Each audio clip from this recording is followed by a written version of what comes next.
The James Beard House, it's a historic home. It feels very much like a dinner party. You're meeting all these other fabulous friends.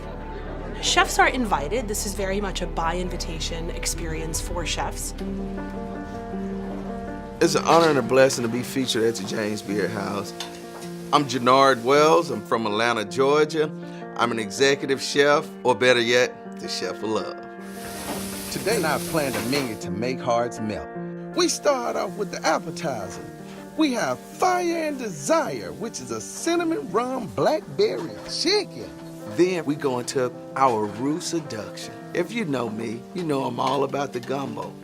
From there, oh my, we have 4 ways to love mac and cheese.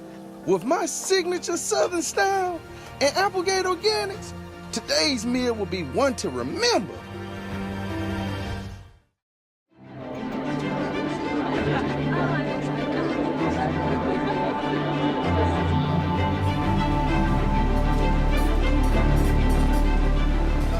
I'm Chef Jernard Wells, and I'm known around the world for my standout amazing chicken dishes.